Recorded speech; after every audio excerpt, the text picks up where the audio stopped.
Hello friends, welcome back to my YouTube channel Toppers World. Today I'm going to share with you a latest IELTS cue card for September to December 2020 series. And the cue card is describe a tradition in your country. Describe a tradition in your country, what it is, who follow it or where it is followed. There can be question either who follow it or where it is followed. Where it is followed means in which part of your country it is followed. How it is followed means what is done in this tradition or how it is done. Explain why do you think it is important. Or it can also be like that, what do you feel about it.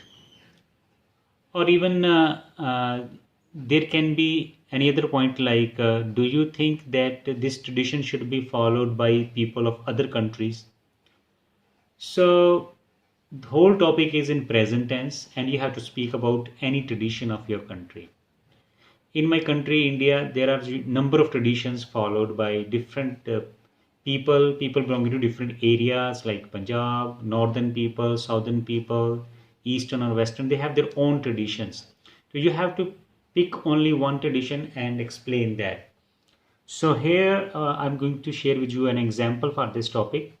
As we belong to Punjab, and in Punjab we have a number of rich traditions and rituals that we feel proud of celebrating.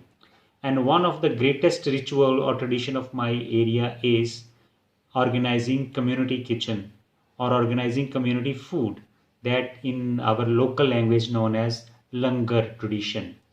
So community food is served on a number of occasions in my state, whether they are religious functions or the birth of Sikh gurus or any other uh, traditional celebration or festival.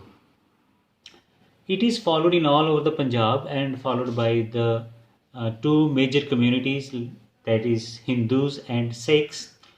And on different occasions, like I already told you that birthday of gurus or festivals like Baisakhi or Dashera, Diwali, these community meals are organized, and traditional meal or traditional food is prepared in on this occasion, which include pulses, chapatis, rice, or even sweet dishes.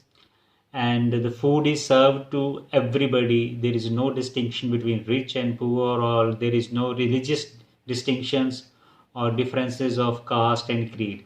The people have to sit in the lines on the ground, and they are served the meals either in their hands or even in the plates. And this tradition has been followed in Punjab for last many centuries. Actually, this tradition was started by the Sikh gurus, and later on it continued till today. I think this is really very important tradition because this tradition unites the people. This tradition finishes the individual differences among the people, and everybody is same in front of God, in front of the community or society. There is no distinction. Everybody has to sit down, whether one is minister, one is a very prominent person. Everybody has to sit in the lines and take the meal. Even this tradition is followed strictly and in a very disciplined manner in our Sikh temples, Golden Temple in Amritsar, and where everybody has to sit in the lines and take the meal over there. So I feel very proud of this tradition, and I want that this should also be followed in other countries. As in by this tradition, everybody get healthy meals. Whether someone is poor who is not able to afford, they also get chance to eat healthy meals without paying any money. And so this is the tradition I feel proud, and I want that everybody should follow it. Thank you very much for watching this video.